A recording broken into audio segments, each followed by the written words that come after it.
Welcome to today's blog where I talk about how historical fiction is the perfect breeding ground for lesbian fiction. Let's get started. Historical fiction and lesbian romance might seem like an unlikely pairing at first glance. After all, how can stories set in eras of oppression and invisibility serve as compelling backdrops for sapphic love? Yet some of the most beloved and impactful lesbian fiction exists precisely in this space. From Sarah Waters' Victorian thrillers to Melinda Lowe's fantasy reimaginings to countless Regency romances featuring women loving women. Here's the thing. Historical settings aren't limitations. They're opportunities. And they might just be the perfect place to tell lesbian love stories. First point, high stakes make everything more intense. Let's be honest. Every good story needs conflict. Historical settings hand you that conflict on a silver platter. When loving someone could cost you everything. Your reputation, your family, your livelihood, even your life.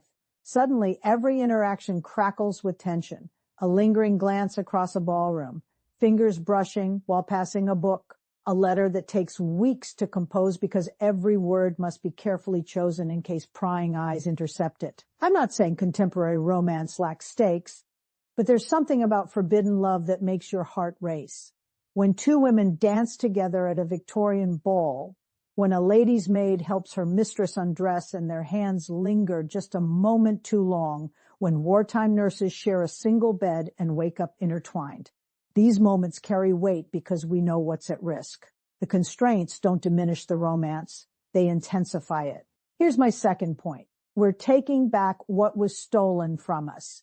Here's what makes me angry. For centuries, historians and scholars have looked at evidence of women loving women and said, oh, they were just very good friends. Anne Lister wrote extensively in coded diaries about her relationships with women. Close companions, they said. Eleanor Roosevelt and Lorena Hickok exchanged thousands of intimate letters. Deep friendship, the historians insisted.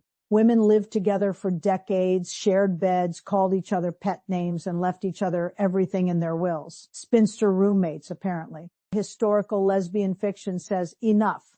We were always here. We've always existed. And we're writing ourselves back into the story. When we place lesbian characters in Victorian England or wartime France or Regency balls, we're not making something up. We're illuminating what was deliberately obscured. We're giving names to feelings that couldn't be spoken. We're showing the reality that got erased. It's not just storytelling. That's reclamation. Point number 3, sometimes constraints actually set you free. This sounds contradictory, but hear me out. In modern settings, relationships can feel easy sometimes. You meet someone, you're attracted to them, you start dating. It's wonderful in real life, but narratively, it can lack punch. But when a woman in 1880s London realizes she's in love with another woman, that's not a casual, let's see where this goes situation. That's a moment of profound self-discovery and terrifying choice. Does she pursue these feelings knowing what it could cost her? Does she marry a man to satisfy society while her heart belongs elsewhere? Does she dare to imagine a life with the woman she loves? Every choice becomes weighted with meaning. Plus, and this is something I find fascinating, historical settings let us explore queer desire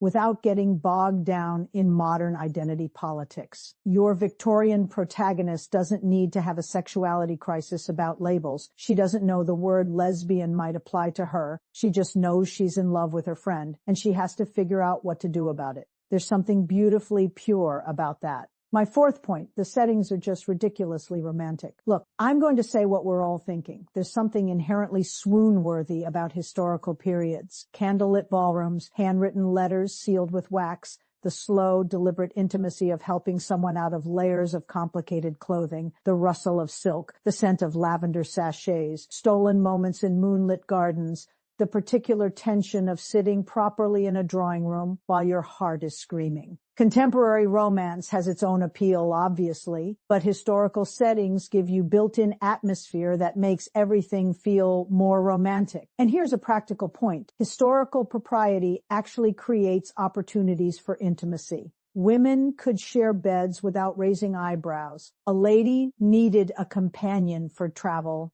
Close female friendship was expected and encouraged, which meant two women could spend enormous amounts of time together without anyone questioning it, or if they could hide in plain sight. That's not just historically accurate, it's narratively delicious. Point number 5. The big questions hit differently. All romance explores themes like duty versus desire, public versus private selves, courage and belonging. But setting these questions in the past gives them sharper edges. Duty versus desire isn't just should I date this person or focus on my career. It's do I marry the man my family chose, securing everyone's future, or do I follow my heart and risk losing everything? Public versus private isn't just I'm not out at work yet. It's if anyone discovers who I really am, I could be institutionalized, imprisoned, or killed. The stakes transform these universal questions into something visceral. And yet, this is important. These historical struggles resonate with contemporary readers precisely because they're not as distant as we'd like to think. Many queer people today still navigate the gap between who they are and who they can safely be.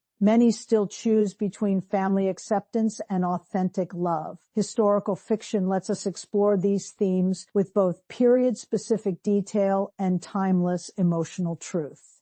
Number 6. Queering history is ridiculously fun. Romance has conventions, tropes we all know and love, the marriage of convenience, the enemies to lovers arc, the scandal that threatens reputation, the inheritance plot, the rake who needs reforming. Imagine all of those, but make them gay. Two women entering a marriage of convenience with men, but secretly in love with each other. Rival debutantes who clash at every ball until tension turns into something else entirely. A scandalous woman who refuses to marry, not because she's waiting for the right man, but because she's already found the right woman. Women banding together to secure property and independence from male control. It's subversive. It's fresh. And honestly, it's a blast to write and read. We're taking a genre that traditionally centered heterosexual courtship and saying, what if we told these stories but better? 7. Historical distance provides comfort for different reasons. This might sound strange, but historical settings can actually make lesbian fiction more accessible to some readers while simultaneously more comforting to others. For readers who are new to LGBTQ plus fiction or still processing their own feelings about it, historical distance creates psychological safety. The pastness of it feels less immediate, less threatening. They can engage with the emotions without confronting modern realities they might not be ready for. For queer readers, historical fiction offers escape from contemporary exhaustion. We don't have to think about dating apps or workplace discrimination. We can lose ourselves in a world with different problems and often different possibilities. Plus, there's something genuinely comforting about seeing queer people in the past loving and surviving and even thriving.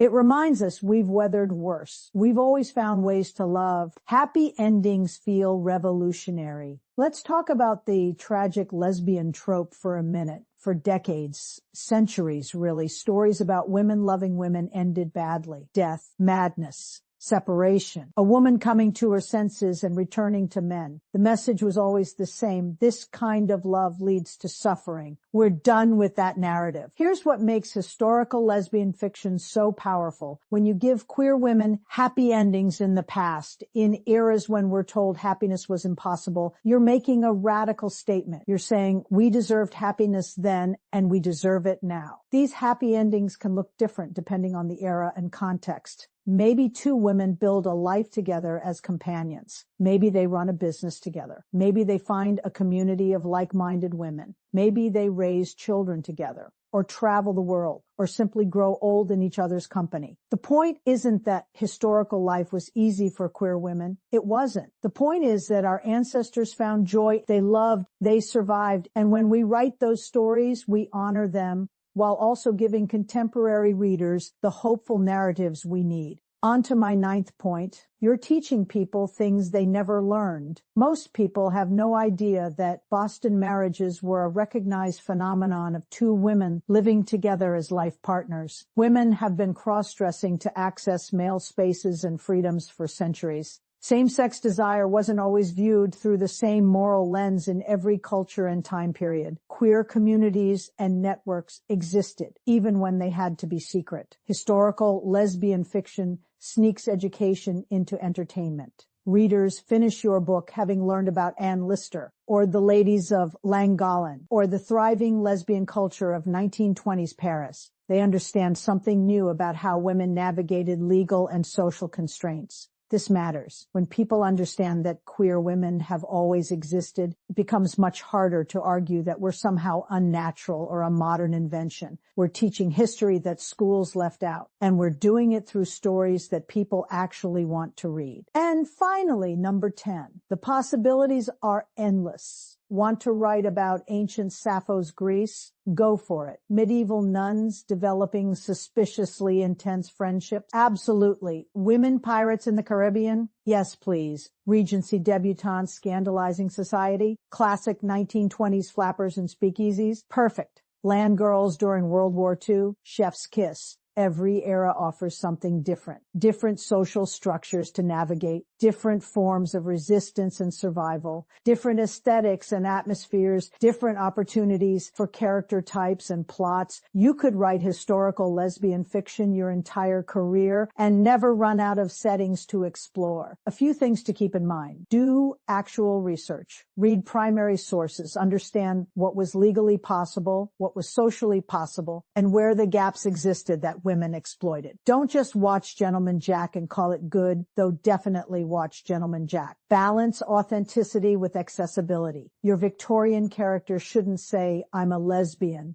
because that wasn't the language of the time. But she also shouldn't be impossibly enlightened about accepting oppression. Real people in constrained circumstances had complicated responses. Joy matters as much as accuracy. Yes, historical life was hard for queer women, but they also laughed and loved and found happiness. Don't make suffering the only truth. Diversity is historical. Queer women of color existed. Working class queer women existed. Disabled queer women existed. Don't default to only telling stories about wealthy white women. Get feedback from sapphic readers. Even when writing historical fiction, you want sensitivity readers who can catch problematic patterns or missed opportunities. The bottom line, historical fiction isn't just a way to tell lesbian stories. It might be one of the best ways. The combination of built-in tension, lush atmosphere, opportunities for reclamation, and sheer variety of unexplored settings creates perfect conditions for sapphic narratives that are both entertaining and meaningful. These stories do multiple things at once. They entertain us, they educate us, they honor our ancestors, and they challenge the lie that queer people are somehow new or unusual. They let us see ourselves in the past, which helps us imagine ourselves in the future. Every time we write a lesbian character into a historical period,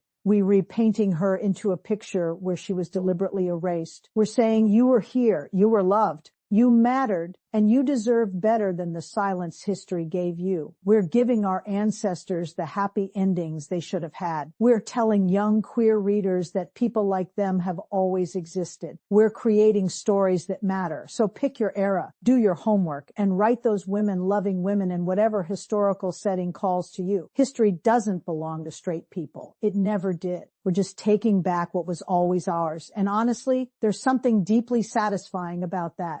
Thanks for listening, you magnificent beasts, and I'll see you next time.